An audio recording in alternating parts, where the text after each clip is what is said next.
धनतेरस की पूजन का सबसे बड़ा महत्व यही है। अगर हमारे पास में जो है, हमारे को जो भगवान भोलेनाथ ने दिया है, हमको जो नारायण ने दिया है, उसी के अनुसार हम भगवान की सेवा करें। धनतेरस ये नहीं कहती कि आपके पास में कुछ नहीं है तो आप कर्जा कर कर चांदी के बर्तन खरीद के लाओ। धनतेरस ये नहीं कहती कि आपके पास में कुछ नहीं है तो कर्जा कर कर आप सोने की अंगूठी बनवा कर लाओ। धनतेरस ये नहीं कहती कि आपके पास में कुछ नहीं है तो कुछ घर का ही सामान बेचकर हम दूसरी सामग्री लेकर जाए। नहीं नहीं नहीं, धनतेरस कभी नहीं कहती। माता लक्ष्मी की कथा, धनवंतरी की कथा नहीं कहती कि आप कर्जा लेकर अपने घर में फ्रिज लाएं, वॉशिंग मशीन लाएं, या सामान लाएं, या कपड़े लाएं, या वस्त्र लाएं, या आभूषण लाएं। कई लोगों ने धनतेरस के महत्व को बिगाड़ दिया कि हमको धनतेरस के दिन सामान लेकर आना है, चांदी का बर्तन लेकर आना है, ये सामान लेकर आना है, वो सामान लेकर आना। लाओ, मना नहीं है। धनतेरस का दिन ही है, धनवंतरी का दिवस ही है। क्योंकि धनवंतरी देव जब मंथन के समय पर प्रकट हुए थे, महाराज शरद पूर्णिमा के दिन जब मंथन हुआ था तो उसमें चंद्र प्रकट हुए थे। मंथन का क्रम प्रारंभ हुआ। कार्तिक की द्वादशी के दिन जो मंथन हुआ उसमें कामधेनु गाय प्रकट हुई और मंथन प्रकट हुआ।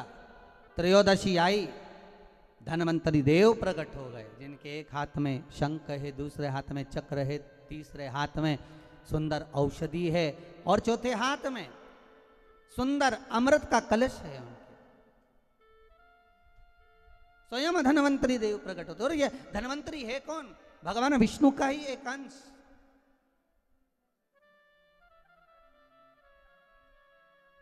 त्रयोदशी को धनवंतरी देव प्रकट हो गए। चतुर्दशी आई, मां कालका प्रकट हो गई। अमावस्या आई, माता लक्ष्मी प्रकट हो गई। ऐसे मंथन में निकल रहा। पर धनवंतरी के हाथ में अमृत कलश है। इसलिए हमारे यहाँ हिंदू धर्म में ये रीति रही है कि धनतेरस के दिन कोई सामग्री खरीदी जाती है, पीतल की, तांबे की, कोई वस्तु हम खरीदते हैं। पर आज का समय का जो फैशन बढ़ता गया तो कहा साहब चांदी के बर्तन खरीदना जरूरी है, चांदी का सामान खरीदना जरूरी है, सोने का पात्र, सोने की वस्तु खरीदना जरूरी है, ये सामग्री खरीदना। तो यहाँ शास्त्र नहीं कह रहा कि महाराज इतने महंगे महंगे पदार्थ खरीदो और घर में कर्जा कर लो। शास्त्र तो यह कहता है कि धनवंतरी की पूजन करना है आपको। अगर आप एक सामग्री भी लेकर आ रहे हैं तो उसमें आपका भाव जुड़ा होना चाहिए, कर्जा नहीं जुड़ा होना चाहिए।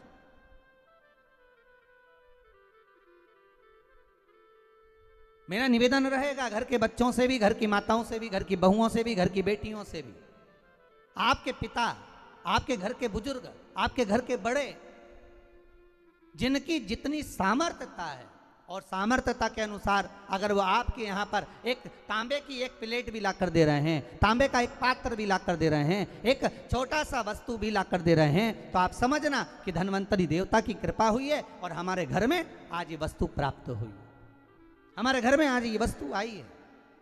उसी को आप स्वर्ण की मान ले, उसी को आप चांदी की मान ले और उसी का पूजन कर ले।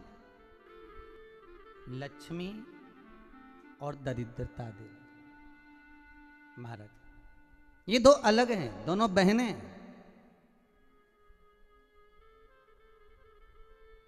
लक्ष्मी भगवान विष्णु के साथ में बिहार रही हैं, दरिद्रता दुसाह मुनि के साथ में बिहार रही हैं।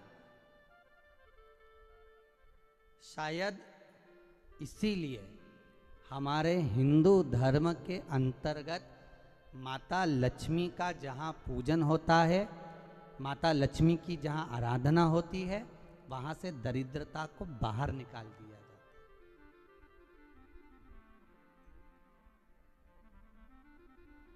कितने दिनों पहले किसी के यहाँ 10 दिन, 15 दिन, 20 दिन पहले से सफाई का क्रम प्रारंभ हो जाता है। बार बार घर की झाड़ू लगाना, पुताई करना, सफाई करना, जो अटाला सामान है, बेकार सामग्री है, जो किसी काम की नहीं, उसको ले जाकर कहीं डाल देना, कहीं भेज देना। घर को सुरक्षित साफ, क्योंकि लक्ष्मी उसी घर में प्रवेश करती है जहां पर निर्मलता होती है। दरिद्रता वहीं प्रवेश करती है जहां आलस हो, बहुत सारा कबाड़ा जिसके यहाँ पड़ा हुआ हो, बहुत सारा फैलारा जहाँ पड़ा हुआ हो, झूठे बर्तन जहाँ पड़े हुए हों, झूठी सामग्री जहाँ पड़ी हुई हो, वहाँ पर दरिद्रता का प्रवेश हो जाता है, वहाँ दरिद्रता प्रवेश कर जाती है। लक्ष्मी का स्मरण भगवान शिव कह रहे हैं, ख्याति ओ माता ख्याति, अगर आपको लक्ष्मी को देना है तो भगवान विष्णु को दीजिए। पर भगवान विष्णु को लक्ष्मी मिले, भगवान नारायण ने कहा मैं विवाह करने को तैयार हूं, लक्ष्मी से विवाह करूं, पर बात केवल इतनी सी है कि लक्ष्मी मेरे चरणों में रहे। आप सबसे एक निवेदन करूं, इस धनतेरस के माध्यम से जितने भी भारत भूमि के आप आस्था चैनल पर पूरे विश्व में जो कथा श्रवण कर रहे हैं, धनवंतरी पूजन की, धनतेरस पूजन की, शिव द्वारा लक्ष्मी जी को मार्ग बताना और धनतेरस के दिन प्रत्येक जीव के घर में माता लक्ष्मी का पूजन होना, प्रवेश करना। महाराज